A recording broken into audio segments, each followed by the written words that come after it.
అధ్యాయం 1 రణరంగమున సైనిక పరిశీలన 28th శ్లోకం. దృష్టేమం స్వజనం కృష్ణ యుయుత్సుం సముపస్థితం సిదంతి మమ గాత్రాన్ని ముఖంచ పరిశుష్యతి. యుద్ధరంగంలో అర్జునుడు తన బంధువులను మిత్రులను చూసిన తర్వాత శ్రీకృష్ణుతో ఇలా అంటుంటాడు, హే కృష్ణ, ఇక్కడ నా యుద్ధోత్సాహంతో రగిలిపోతున్న నా బంధువులను మిత్రులను శ్రేయభిలాషను చూసిన తర్వాత ఆ శరీర అవయవాలన్నీ కంపించిపోవచ్చుండేను, నోరు ఎండిపోవచ్చుండేను పలుకుతాడు. ఎందుకంటే అర్జునుడు ఇక్కడ అపోజిషన్ లో ఉన్న వాళ్ళు తన బంధువులు మిత్రులు కాబట్టి వారిపైన ఎంత కక్షలు ఉన్నా కూడా అక్కడ వారిని యుద్ధరంగంలో చూసేసరికి వాళ్ళ మరణము తథ్యము కాబట్టి వాళ్ళపైన ప్రేమ అనురాగాలన్నీ పొంగి పొర్లుతూ ఉంటాయి. ఇక్కడ తమ సైన్యం మీద ప్రేమ ఉన్నది మరియు అపోజిషన్ లో కూడా వాళ్ళని చూసేసరికి ఆ ప్రేమ పొంగి పొర్లుతూ ఉంటుంది. ఎందుకంటే అర్జునుడు ఒక గొప్ప భక్తుడు, కృష్ణుడికి ఒక గొప్ప భక్తుడికి సద్గుణాలు ఉంటాయి. అదే ఒక భక్తుడు కాని వానికి ఎంత విద్యార్హతలు ఉన్నా ఎలాంటి క్వాలిఫికేషన్ ఉన్నా కూడా వాటిలో సద్గుణాలు దేవతా గుణాలు అనేవి ఉండవు. ఇక అర్జునుడు శుద్ధ భక్తుడు కాబట్టి ఇంత ప్రేమమైన హృదయం కలిగి ఉన్నాడు అనమాట.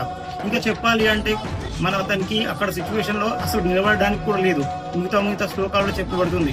మనం ముందుగానే చెప్పుకున్నట్టు ఇది కురుక్షేత్ర యుద్ధం అంటే ఈనాటి కాలంలో జరుగుతున్న మన మనసులో జరుగుతున్న రణరంగం. ఒక మంచి ఎగ్జాంపుల్ తో చెప్పాలంటే ఒక హాస్టల్ భవనము ఒక భారీ మోస్తరుగా వచ్చిన వర్షాలకి కుప్పకూలిపోతుంది.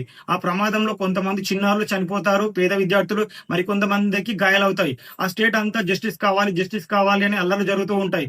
కోర్టు ఏం చేస్తుందంటే ఒక సీనియర్ అధికారితో కమిటీని వేస్తుంది, ఒక ఎక్స్పర్ట్ ఇంజనీర్ ని చూసి. ఆ ఇంజనీర్ ఆ కేసు అనాలిసిస్ చేస్తూ ఆ రిపోర్ట్స్ వచ్చాక నిర్ఘాంతపోతాడు.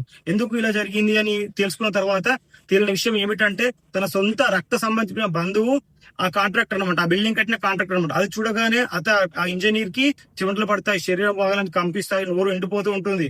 ఇక్కడ అర్జునుడు ఏ విధంగా అయితే తన బంధువులను మిత్రులను యుద్ధరంగంలో చూసిన తర్వాత ఆ విధంగా ఒక నిస్సహాయ స్థితిలో వెళ్ళిపోతాడే, అదే విధంగా ఈ ఎంప్లాయీ హృదయంలో కూడా ఒక కురుక్షేత్రమే జరుగుతుంది. ఎందుకంటే తన రక్త సంబంధికుడు ఇలా చేశాడు. ఇప్పుడు అతని కుటుంబం మొత్తం వ్యతిరేకంగా అవుతుంది నిజం చెప్తే. కాకపోతే చిన్నారులకు న్యాయం చేయాలనే ఒక మనస్తత్వం కూడా ఒకవైపు ఉన్నది. సో ఇలా మనసులో జరుగుతున్న రణరంగమే ఈనాటి కురుక్షేత్రం. సో మిగతా శ్లోకాలు కావాలంటే please like my YouTube channel and follow Insta page Gita సాగరం.